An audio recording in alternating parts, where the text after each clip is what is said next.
أعوذ بالله من الشيطان الرجيم زجوه زجوه زجوه سفري كوبرت زجوه زجوه زجوه أدم برجت فالو فالو فالو نمازي أشتريت فالو فالو فالو مزمر شبيت فالو فالو فالو نمازي أشتريت.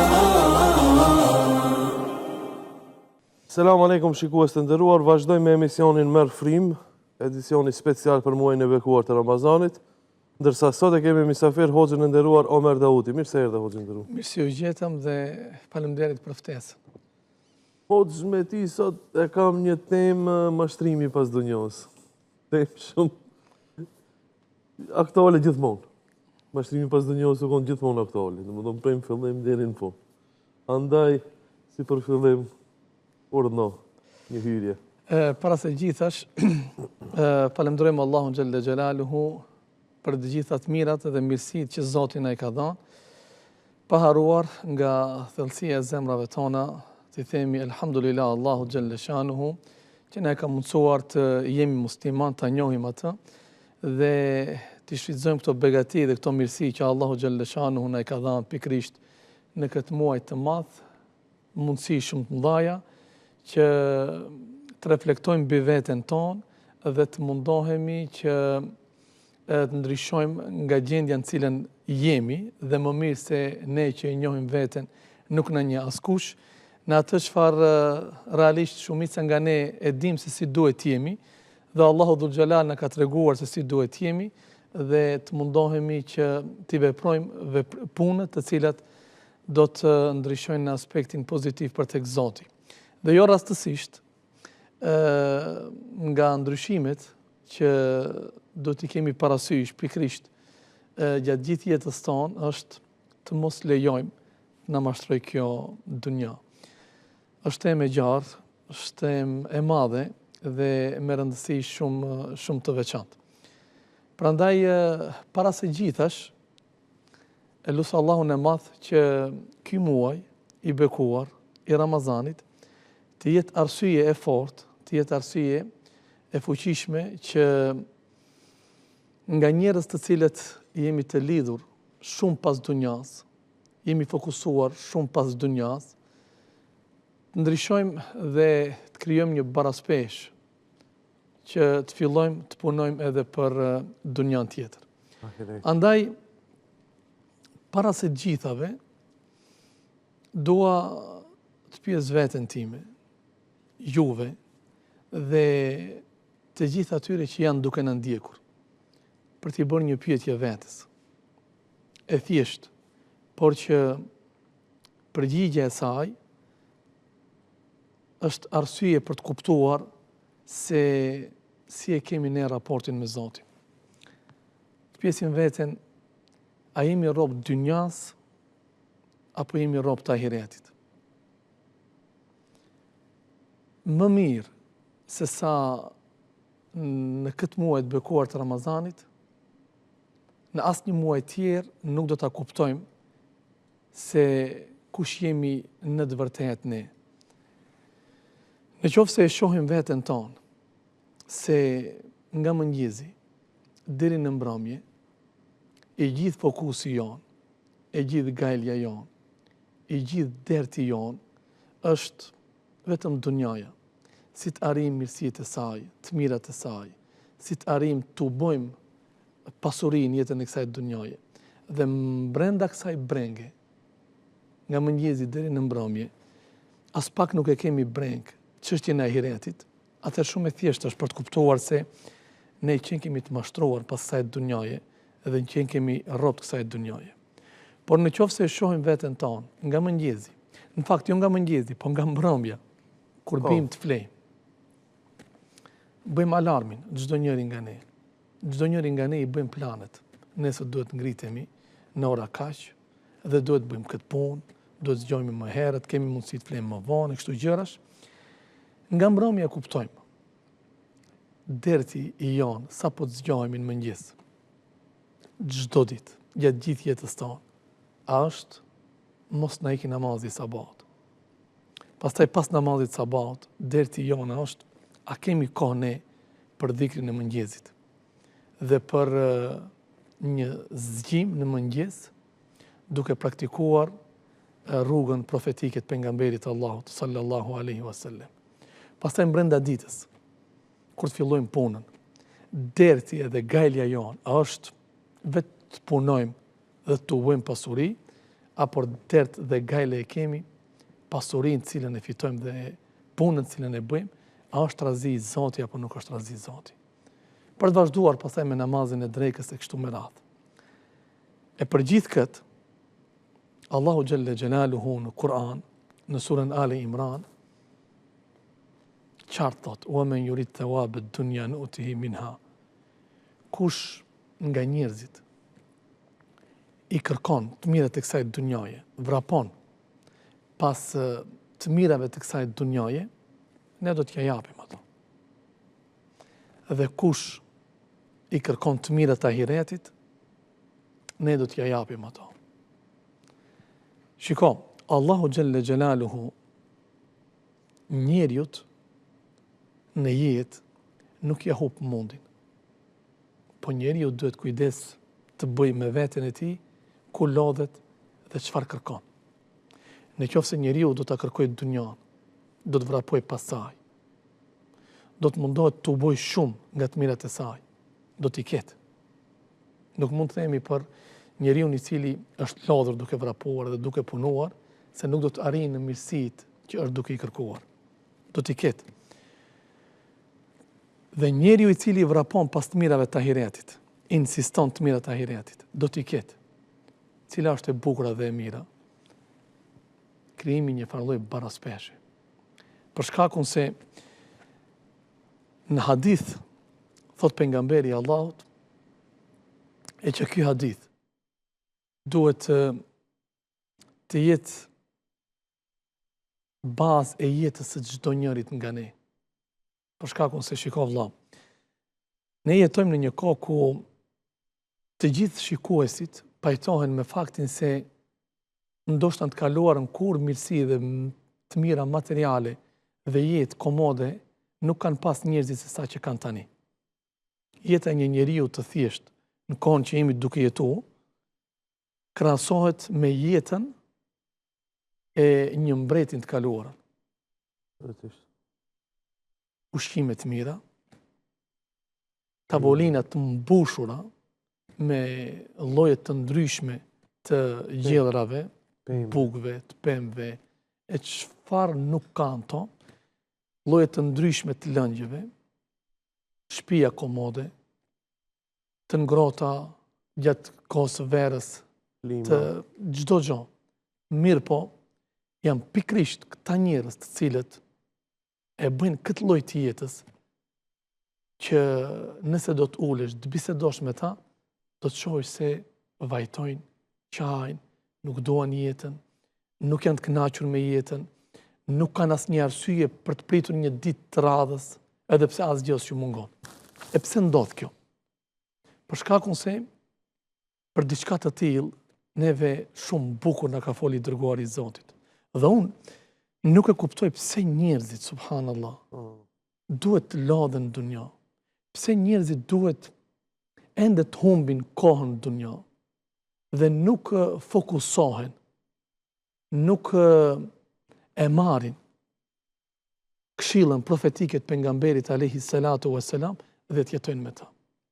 Thotë i dërguari i Allahut, kush breng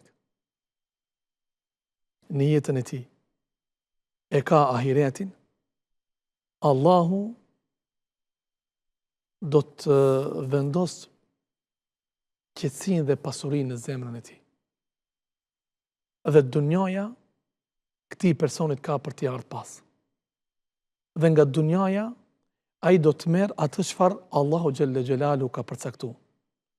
Dhe për çështjet e dunjas do të merret Allahu Gjelle Gjelalu dhe do t'ja rregulloj punët atij në formën më të mirë të mundshme.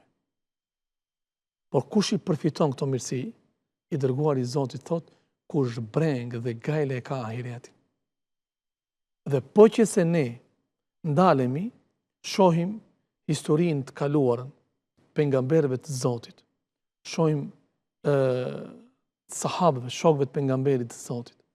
Ata breng dhe gajle kanë pas ahiretin, por se jeta e tyre ka qenë e qetë dhe e lumtur këtë dunjë. Prandaj do të gjejmë nga dietarët të cilët kanë thënë, në qoftë se armiqtë e Zotit do të ishin të informuar për rehatinë dhe lumturinë shpirtërore që e gëzojmë ne muslimanët, do të vinin dhe do të na e merrnin këtë me luftë, me shpata, për shkakun se kur besimtari ja beson çështjet e Zotit dhe kur Zoti ja rregullon çështjet besimtarit, a mund të ketë breng dhe hall në brendësinë dhe në zemrën e tij? Dhe krejt çfarë i duhet vëlla njeriu në dunjë është që të mundohet në jetën e tij të rregullojë raportet me Zotin e tij. Çfarë ndodh me njerëzit të cilët e kanë breng ahireti e dunjan? Vazhdon dhe thotë i dërguari i Zotit. Në momentin kur njeriu në jetën e tij brengt e tij e bën dunjan, Allahu Gjelle Gjelaluhu në sytë e tij do të mbjellë varfërinë. Dhe ky njeri gjithë jetën e tij friksuar ka për të jetuar. Dhe gjithë jetën e tij pa kënaqur ka për të qenë. Dhe më interesanti, a din çfarë është? Pavarësisht se dunjan e ka bërë breng, ai nuk do të arrijë nga dunjaja të merr më shumë se sa atë që e ka përcaktuar për rrezik Allahu Gjelle Gjelaluhu. Prandaj, për njerëzit të cilët i ka mashtruar dunjaja, duhet ta kenë të qartë një gjë.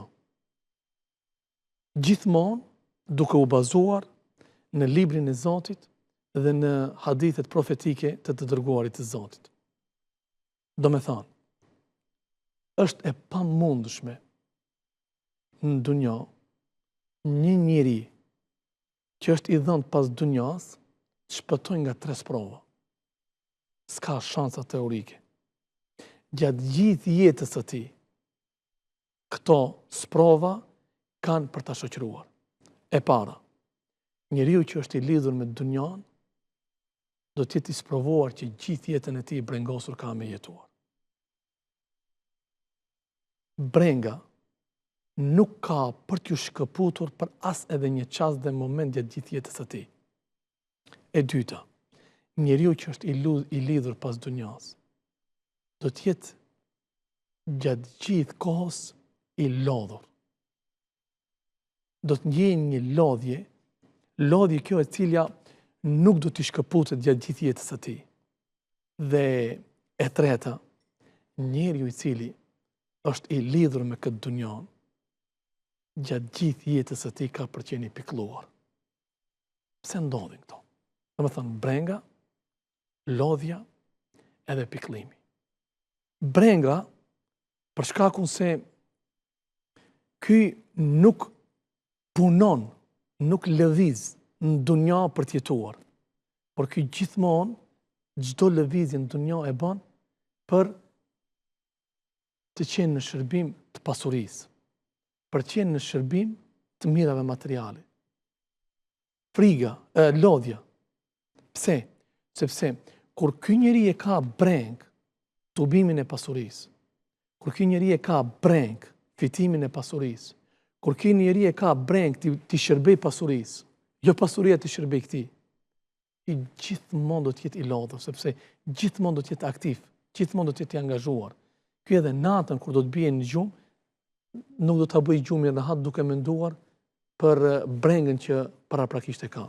Dhe pikëllimin, sepse çështja ekonomike gjithmonë nuk do të jetë stabile në jetën e tij. Dhe në moment kur do të ketë rënje dhe ngritje, ky do të jetë i pikëlluar. Argument për krejt këtë çfarë themi është hadithi të dërguarit të Zotit, Muhammedit sallallahu alaihi wasallam, kur tregon për njeriu i cili është i fokusuar në jetën e kësaj dunjoje. Çfarë thotë? Nëse do të arrinte pasuri, ari, sa kodra e Uhudit. Ata të cilët kanë vizituar Medinën, e din shumë mirë për çfarë shembulli në këtë rast flet pejgamberi i Zotit, për një kodër të madhe. Dhe thot, komplet kjo kodër të jetë me ari dhe të jetë në pronësinë e tij. A e kënaq njeriu i cili është i dhënë pas dunjas? A e kënaq robin e dunjas? Pa dyshim që jo. Do ta kërkoj të ketë edhe një kodër tjetër. Pse? Nuk ka arritur të kuptoj arsyen pse ka ardhur në këtë dunjë.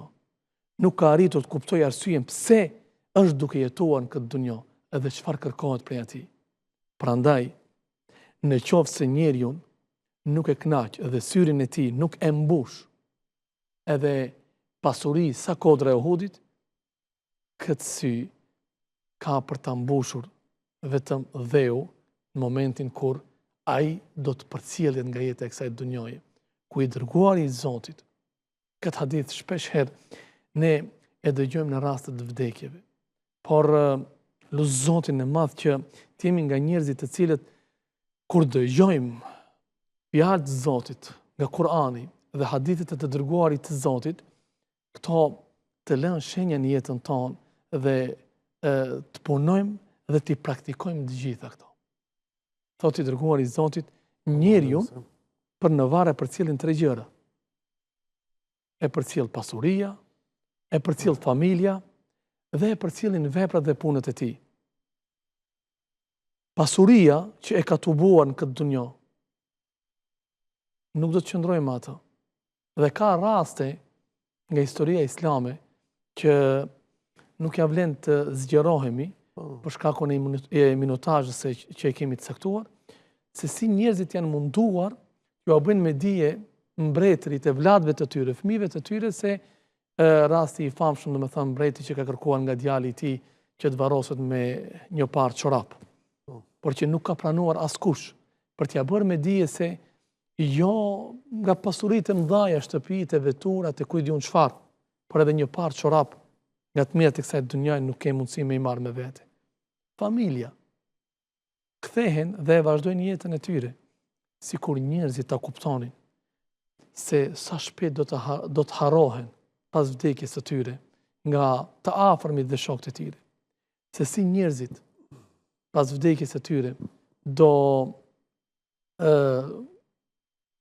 harxojnë pasurinë e tij dhe jo aty ku ai do të jetë i kënaqur, po në vende ku ndoshta ai dhe kur se ka menduar derisa ka qenë duke punuar, duke tubuar pasurinë.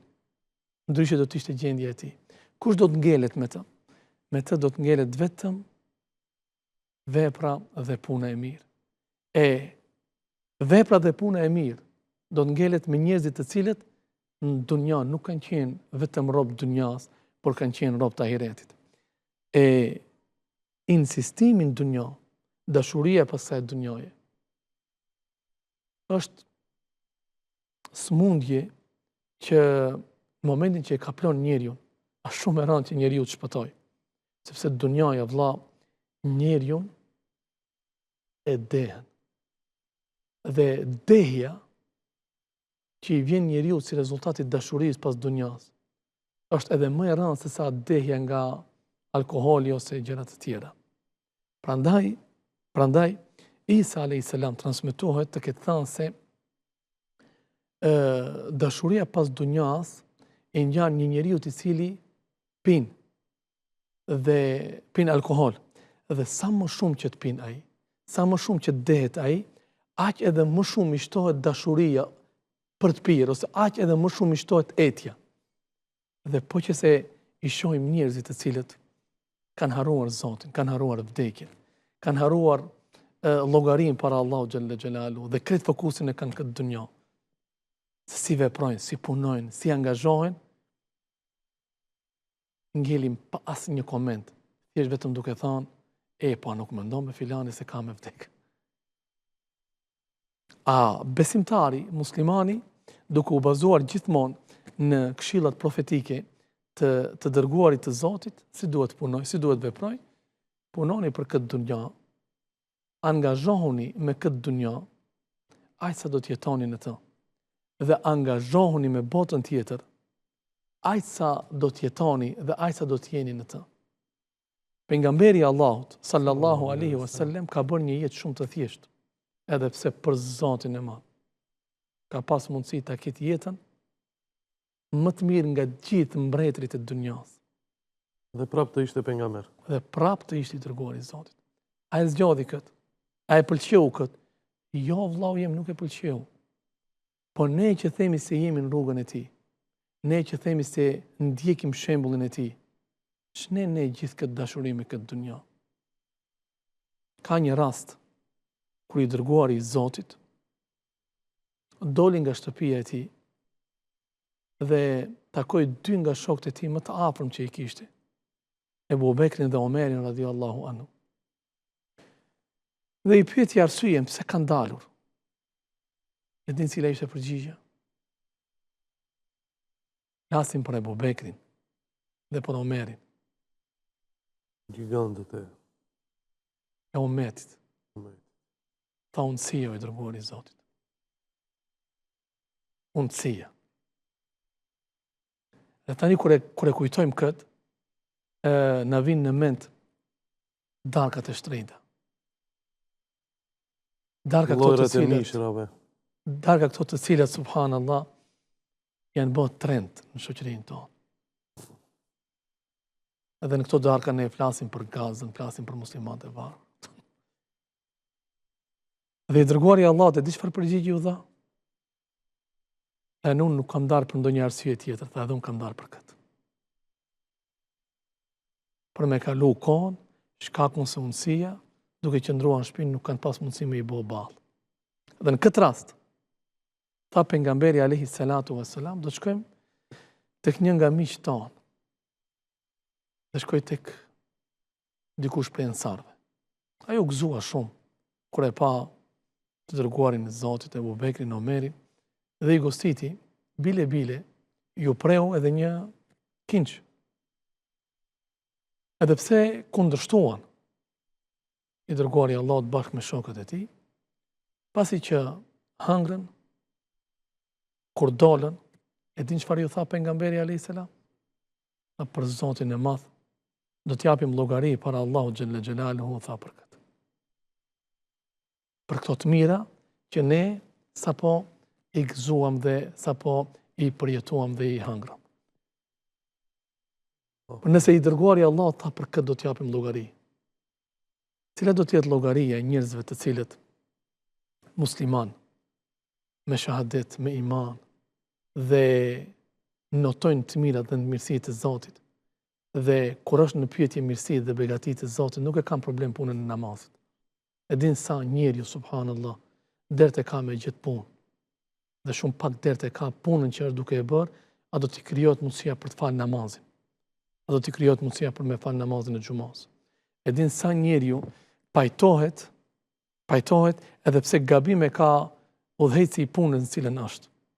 Po vetëm për të marrë pikë tek udhëheci i punës, edhe pse ai flet gabim dhe nuk është aty ku realisht duhet jetë, ai vazhdon të thotë po tamam e keti.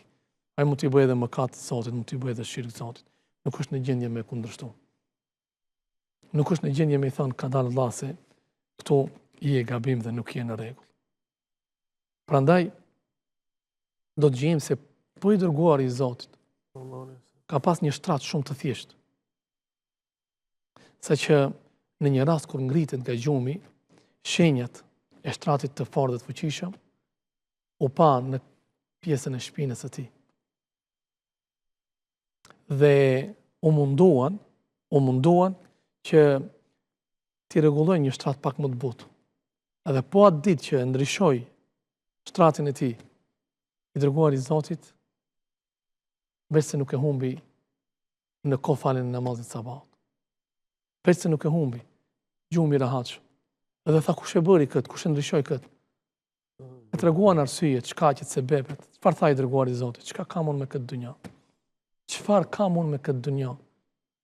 Shembulli i personit, i njeriut, i besimtarit në këtë dunjë është sikur shembulli një udhëtarit i cili me kalin e tij është duke udhëtuar ndalet në një dru që ka hije për të pushuar dhe pas pushimit për të vazhduar rrugtimin e tij. Imagjinoj një njeri i cili ndalet në një pemë për të pushuar dhe fillon për të bërë shtëpi me bazente, të ngrohta, ushqime atë këtë. Çfarë do t'i themi ne këtij? Njeri që nuk e ka llogaritur mirë çështjen e jetës së tij dhe udhëtimit të tij. Njeri i cili nuk është organizator i mirë i jetës së tij. Prandaj, çfarë ka besimtari me jetën e kësaj dhunjaje?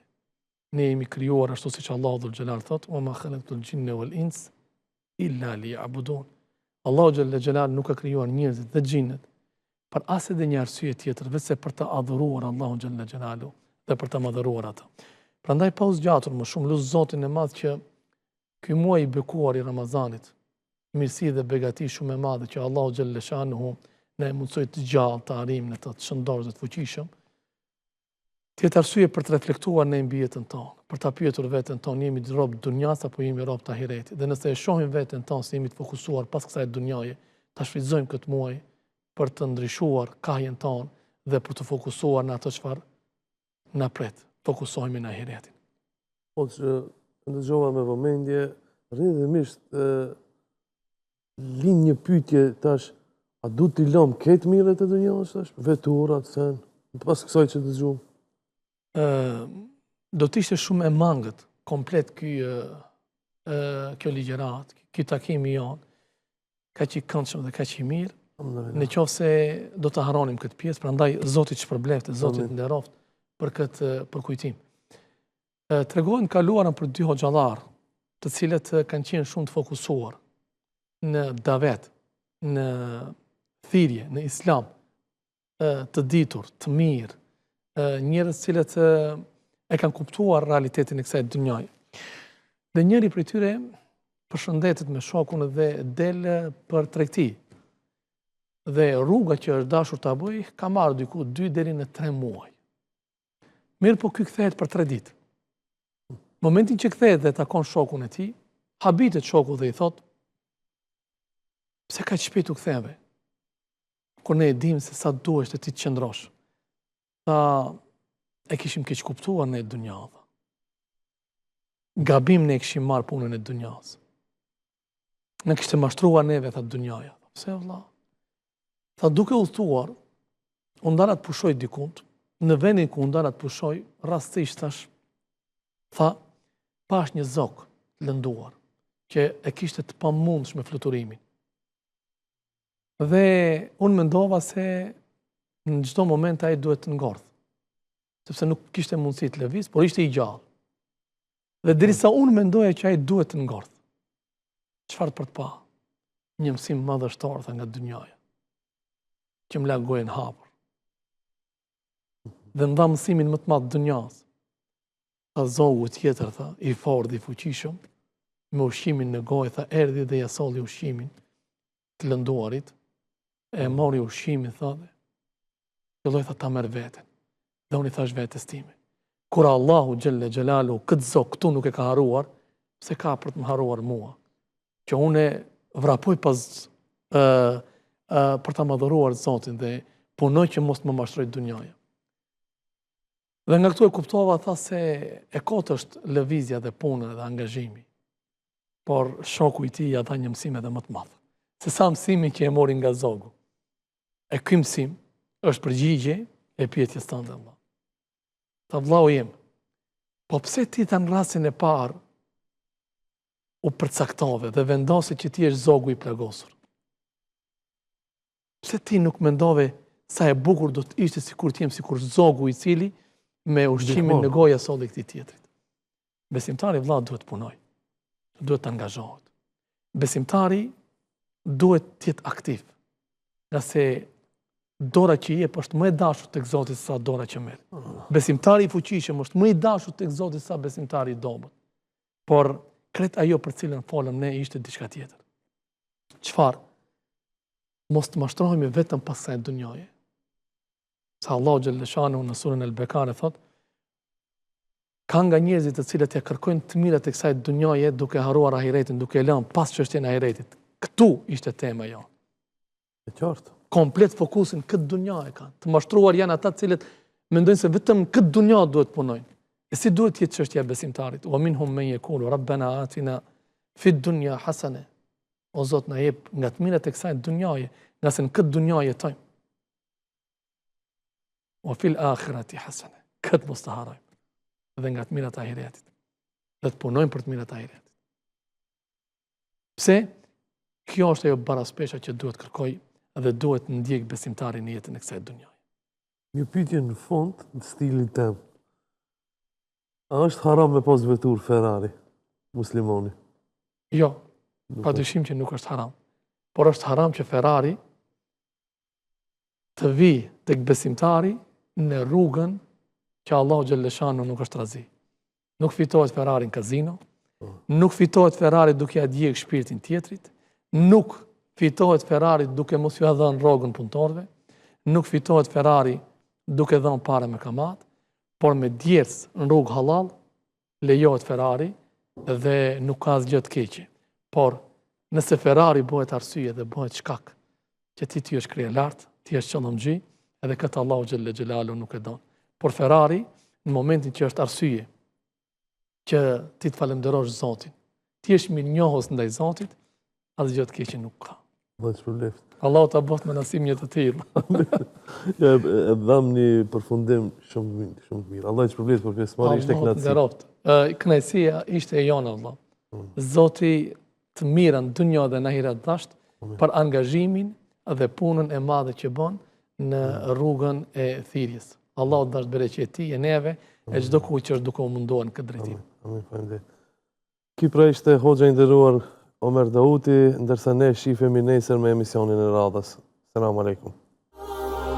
أعوذ بالله من الشيطان الرجيم Zgjohu, zgjohu, zgjohu, si firi popret. Zgjohu, zgjohu, zgjohu, a do mbereqet. Falu, falu, falu, namazi është drit. Falu, falu, falu, me zemër e shpirt. Falu, falu, falu, namazi është drit.